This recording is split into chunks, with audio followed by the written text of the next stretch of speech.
Hello bachcho, let's read this question. So the question says, if the second, fifth and ninth term of a non-constant AP are in GP, then the common ratio of this GP is option 1 7 by 4, option 2 8 by 5, option 3 4 upon 3 and option 4 is 1. हमसे बोला गया है कि second, fifth और ninth term किसी non constant AP का जो है वो जीपी में है, वो तीनों किस में है, जीपी में है। तो उस जीपी का कॉमन रेशियो क्या होगा? तो जान लेते हैं क्वेश्चन का की कॉन्सेप्ट जो हमारा यूजफुल होगा। की कॉन्सेप्ट, तो सबसे पहला की कॉन्सेप्ट जो होगा वो हमारा जनरल टर्म ऑफ एपी होगा। जनरल टर्म ऑफ एपी हम कैसे लिखते हैं? General term of AP, general term of AP जो होता है वो हमारा होता है a plus n minus one into d, और इसी को हम डिनोट करते हैं टी एन से, है ना। अब हमारा जो होता है condition for GP, condition for GP for X Y Z, हम यहाँ एक्स वाई जेड का एग्जाम्पल लेकर समझ लेते हैं पहले। अगर एक्स वाई जेड जो है वो जीपी में है, so we can write y upon x is equals to z upon y, और यहां से हमारा क्या आ जाएगा, y square is equals to z into x, और we can say x into z. ये दोनों कॉन्सेप्ट हमारा यूजफुल होगा। अब हमें दिया है second term, so second term can be written as, second term can be written as a plus two minus one into D, that is a plus D, है ना। टू माइनस वन वन होता है हमारा। Fifth term, fifth term क्या हो जाएगा, similarly a plus five minus one into D, that is a plus four D. कोई problem नहीं है यहाँ तक। अब नाइन्थ टर्म की बात आती है, तो नाइन्थ टर्म कैसे लिखेंगे, a plus nine minus one into D, that is a plus eight D, a plus nine minus one into D, that is a plus eight D. अब हमसे कहा गया है कि ये तीनों एपी में है, सॉरी जीपी में है ना। So second, fifth and ninth are in GP, are in GP.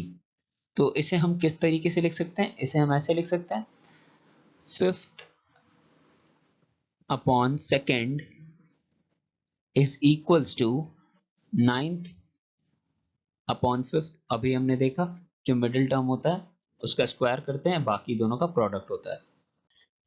तो यहाँ फिफ्थ टर्म की वैल्यू पुट कर देंगे, नाइन्थ टर्म की वैल्यू सेकंड और फिफ्थ की फिर वैल्यू पुट कर देंगे, तो क्या आ जाएगा हमारा, so we can write a plus four D upon a plus D is equals to a plus eight D divided by a plus four D. यहाँ तक तो कोई प्रॉब्लम नहीं। यहाँ क्या आ जाएगा, a प्लस फोर डी का होल स्क्वायर आ जाएगा, हाँ आ जाएगा, और यहाँ a plus D into A plus eight D हो जाएगा। अब इसे क्या करते हैं, मल्टीप्लाई करते हैं और इसे ब्रैकेट ओपन कर लेते हैं। तो ये आ जाएगा a square plus sixteen d square plus eight d, eight A d actually, और ये क्या आ जाएगा, a square plus eight D square plus ये a d plus eight A d. यहाँ से ए स्क्वायर कैंसिल हो जाएगा, और sixteen d square minus eight D square, तो ये होगा एट डी स्क्वायर, है ना। ये हो जाएगा नाइन ए डी, और ये eight A D which is A D. So eight D square is equals to A D हम लोग बोल सकते हैं, है ना। एट ए डी भी कैंसिल हो जाएगा, ये भी कह सकते हैं हम। सो यहाँ से डी और डी कैंसिल हो जाएगा, तो हमारे पास क्या बचेगा, eight d is equals to a. तो ए की वैल्यू हमें मिल गई, क्या मिल गई, एट डी मिल गई। अब कॉमन रेशियो हम आराम से निकाल सकते हैं। कॉमन रेशियो क्या होता है, T two upon T one, term two upon term one. So common ratio, so common ratio क्या होता है, T two upon T one. So we can say fifth term upon second term, यही था हमारा, ये हमारा फिफ्थ लिखा हुआ है।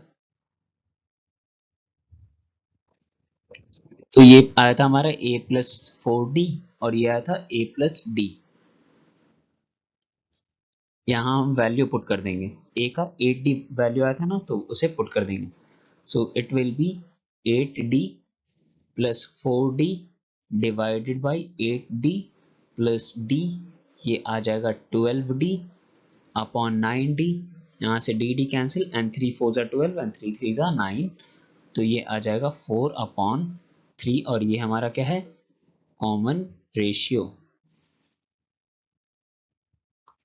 और इस अकॉर्डिंग हमारा जो ऑप्शन 3 है वो बिल्कुल सही है।